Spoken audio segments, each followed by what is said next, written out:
Et c'est l'heure de parler série avec Héloïse Goua. Et aujourd'hui, dans cette actualité tourmentée, Héloïse, vous nous proposez 3 séries pour essayer de ralentir un peu. Oui, pause. Parce que dans ce monde où tout va très vite, les infos, les réseaux, les séries, on binge, on zappe, on oublie.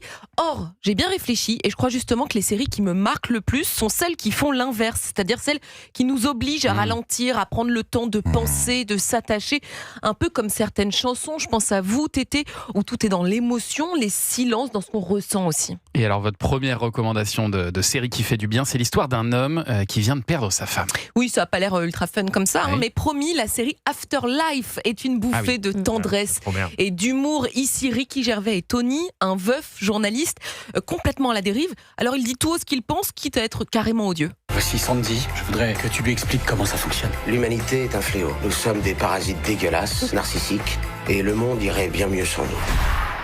C'est de ça dont tu voulais que je parle? Du tout.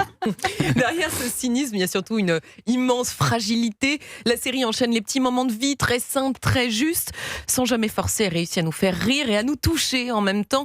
Afterlife, je trouve que c'est une série qui fait pas de bruit, mais qui reste longtemps. Les 3 saisons sont à retrouver sur Netflix. Et il faut dire que Ricky Gervais est un génie. C'est vrai. Et alors, vous nous recommandez aussi, Héloïse, de poser notre téléphone pour une série où les silences disent presque plus que les mots.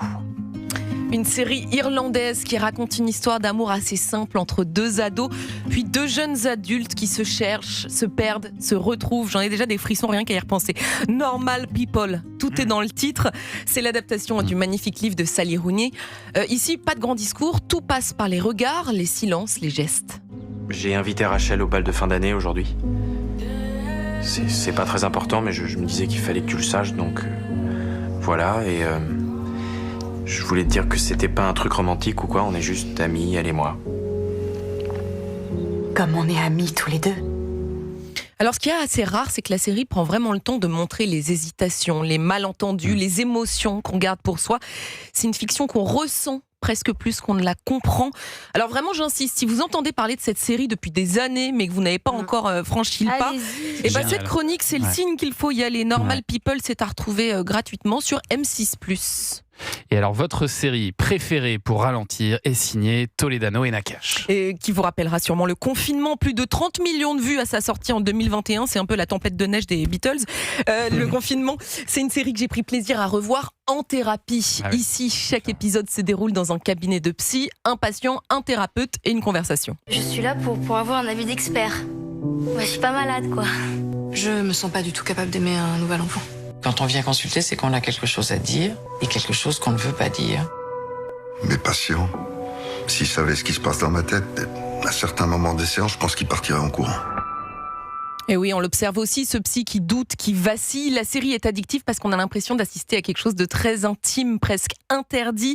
On écoute, on observe et forcément on se reconnaît aussi. Et je crois que c'est pas si courant aujourd'hui une série qui nous oblige simplement à écouter. En thérapie, c'est sur arte.tv. En thérapie, Normal People et Afterlife sont donc les 3 recommandations d'Héloïse Goua ce matin. Éric Toledano et Olivier Nakache, d'ailleurs je le précise, ils seront là lundi prochain dans Culture Média pour leur nouveau film, Juste une illusion.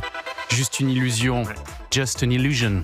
Alors, ça dépend. Il y a soit le seul, soit le téléphone. Quoi. C'est pour ça que je précise, ça n'est pas la version. Sensation, juste une illusion. Ça n'est pas le Jean-Louis Aubert. Voilà, c'est le Imagination. C'est oui. Allez,